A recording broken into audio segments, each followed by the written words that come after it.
All right, what is up, y'all? We got Travers Stakes coming up here Saturday, also known as the Midsummer's Derby. This year, I'm kind of throwing it into that Triple Crown mix because, the Belmont Stakes was so far away from the Kentucky Derby and the Preakness, plus they only ran it at a mile and an eighth. It's hard to consider the Belmont Stakes a Triple Crown race. So we got the Travers coming up, Saratoga. This is one of my favorite races every year, but this year I think it means a lot more.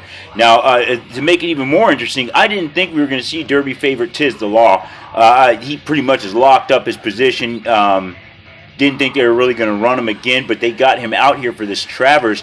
I think he's going to have his work cut out for him. I don't know if I really agree with that. But here we go. All right, mile and a quarter, $1 million on the line.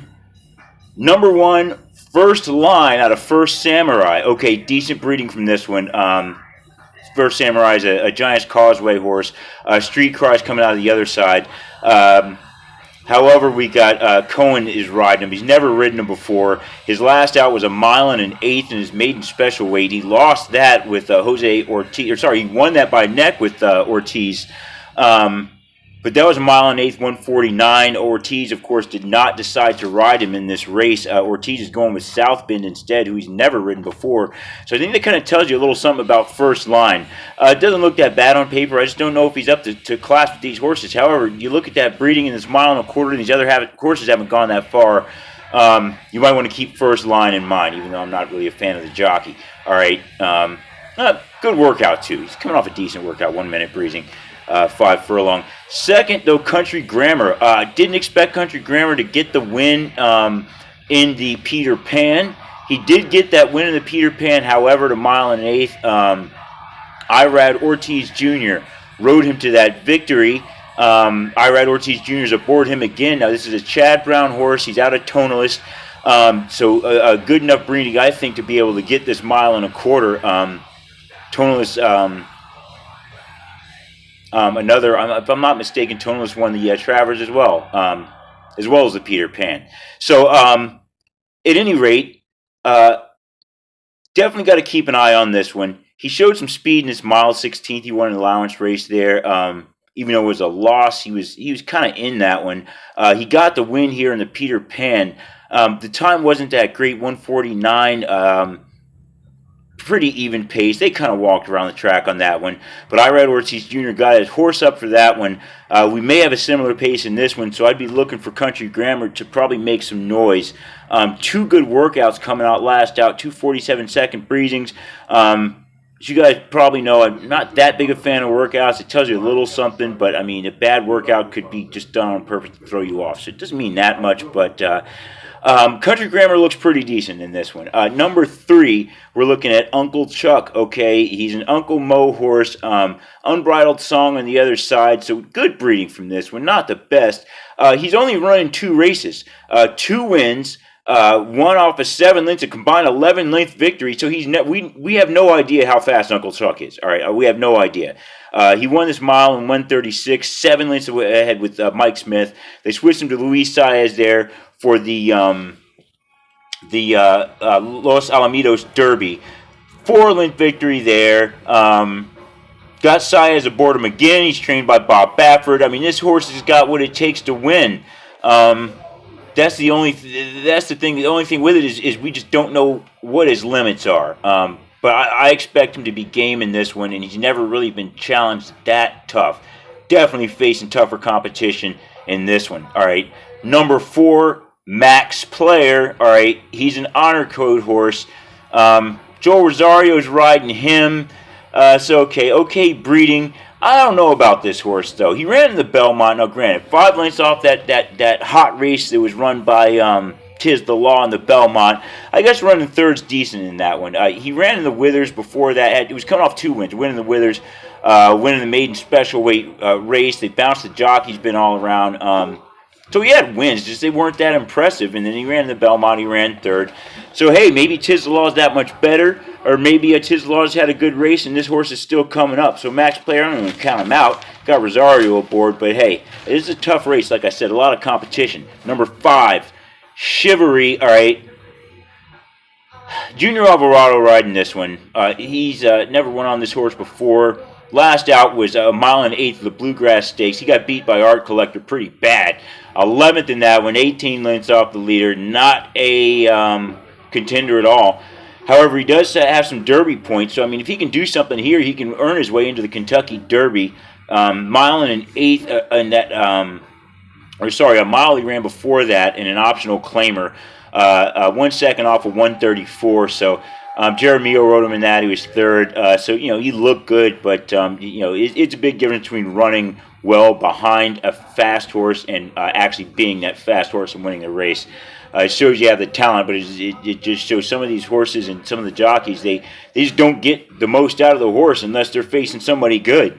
And, that's why these times come up so odd sometimes. But at any rate, before that, he ran the Florida Derby, another odd time race. Tislaw won that in mile and eighth, 150. And so he went 4 seconds faster in the Belmont. All right. Now, I know one was in Florida and one was in New York, but I mean, come on. It's humid here, but I mean, as I say, horse racing's a funny sport. It doesn't always play out the way it looks like on paper or what you saw in the last race. But Chivalry, he's in it. I think he's only got to hit the board to make the Kentucky Derby. He may be able to do that, maybe not. I don't know. We will see, though. Number 6, the horse I've been talking about, Tis the Law, Derby favorite, out of Constitution. Great name for a horse, who is a Tappet horse. Got Tis now on the other side.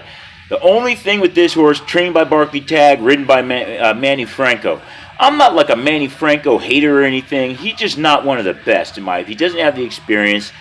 He's not going to shy away. I don't think he's going to hurt his horse's chances. He didn't really do that. But he just doesn't have this clock working in his head like guys like Ortiz do. So I think he's still going to have his work cut out for him in this one. On paper, he clearly looks to be the best horse. A couple 59-second breezing workouts there. So he looks the best on paper in workouts. 3 straight wins. 3-length victory in the Belmont. 4-length in the Florida Derby. 3-length in the Holy Bull. What can you not say about this horse? He's only got one loss. He had a 1-length loss in third in the Kentucky Jockey Club. Aside from that, he's got all the other wins. So, of course, he's the favorite, but they're all going to be gunning for him. People are going to be trying to block him off and stuff. So I think he's still going to have his work cut out for him in this. Plus, we don't know how good Uncle Chuck really is. All right, number 7, we got Caracaro. Horse was decent going into the Peter Pan, I thought. That race was run all jacked up with the pace and everything. He ended up running second by a neck to Country Grammar. Javier Castellano, another guy knows these New York tracks very well, like Ortiz. So he ran it down with Ortiz there. And the Peter Pan, I kind of think it's going to be a bit more competitive. But you don't want to count out Caracaro, of course. He may end up being the leader in this one. The pace is probably going to be slow. None of these horses are true front runners. Caracaro and Uncle Chuck are the only ones that ever had to lead, but only once in their career. And then recently, I mean, it's just not enough to call them real front runners. But Caracaro may be up there. Like Uncle Chuck, he's a brother of Uncle Chuck, sired by Uncle Mo as well. So these two brothers look to probably control the pace in this, which will probably be pretty even, maybe even a little bit of a walking pace. I don't know if they'll crawl. It would be terrible if they do one of those 51-second half miles. Those races are terrible. It's an insult to racing when they do that. It's like harness racing or something. But at any rate, I don't want to get into that. Some of you guys probably like harness racing. Nothing against it, but it's just not for me.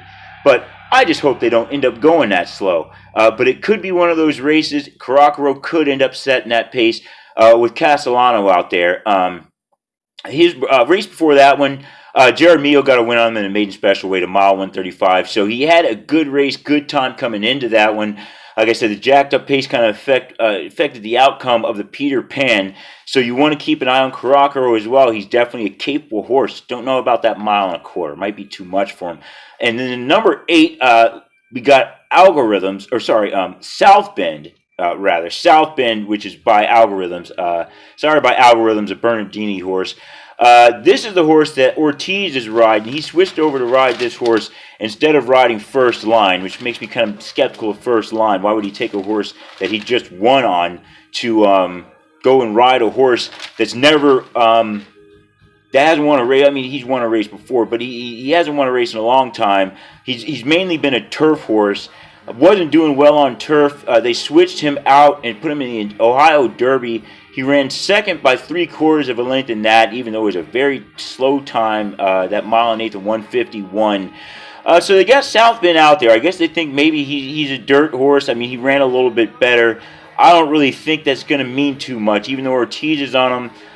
I can't really put much behind South Bend, being this other competition he has out here is so tough. He does have a decent workout coming into this 1 minute breezing, so I mean he can hold his own on the dirt, I guess. But I think this might be too much for South Bend. The thing is the pace, though. The pace, like I said, Caracaro, Uncle Chuck, they look to be wants to go get the lead. Nobody's really going to try to take the lead from them, so they're going to get it, and they're probably going to go pretty slow, I'm thinking. I think that's probably going to hurt Uncle Chuck. I think Saez, even though he's not really a choke him out kind of guy, he's not going to want to go too fast. Castellano's not a choke him out kind of guy. I mean, they can both win off the lead, but they don't really like to take the lead. They're not that aggressive, and when they do get too aggressive, they can tend to kind of, not pace themselves correctly. Their clocks aren't quite what they should be, in my opinion. So I think you're going to end up with Caracaro and Uncle Chuck on the lead, probably a slow pace. I think it's going to hurt both of them. Honestly, unless Manny Franco gets in trouble in some traffic, I think the slow pace is going to hurt him. I think you're going to see Country Grammar probably start making a move with Irad Ortiz Jr. He's probably going to move his horse at the appropriate time. That will probably cause Uncle Chuck. They'll probably stop holding him, start trying to move Uncle Chuck and Caracaro. Everybody else is going to pick up the pace at that point. You're talking about that 3/4 of a mile point. They're probably going to do that in probably 1:12 or something, And it's good. It's going to be down to the best horse at that point. Those slow paces favor horses that like to run slow anyway, run off the pace. That is 'tis the law all the way. Now, for Uncle Chuck or Caracaro, for that matter, to win, I think they're going to have to go. Just let your horse go. Do that opening half in 45 seconds if you got to. Be like Justify or somebody. Just let it go. But I think if they try to hold him back, it's only going to set up for 'tis the law to win. Now, Franco may hold him back a bit too much. I think that will really probably favor Country Grammar in that kind of a situation, because I think Irad Ortiz Jr. is definitely a better jockey. But I'm going with 'tis the law in this one. Probably going to be a 4-5 favorite or so. So, yeah, I'm taking the chalk, but he honestly seems to be the best horse. I mean, that Belmont race was really impressive. I got to see somebody stop him before I take that out. Now, Uncle Chuck, I think, is decent, but I don't think he's going to end up coming in second. I think that Country Grammar will come in, grab second, because I think he'll steal the lead away. He'll hold on for second. I think 'tis the law will come run him down. So I'm going with 'tis the law first, going with Country Grammar in second. Third place, I still like Uncle Chuck. I think this is going to be kind of a tuning race, so I got him third. Hopefully that will give him enough to be in the Derby, because I still like Uncle Chuck. And then in fourth place, I'm going with Max Player. Rosario, I think Rosario could probably hang in there, get a good race out of him. I think Caracaro will probably be out of gas. I think they're going to fight it a bit too much. He has shown that his limits a little bit, where I think Uncle Chuck still probably has a bit more of an upside. So there it is. 6, 2, 3, 4. 'Tis the law for the win. I will see y'all after the race.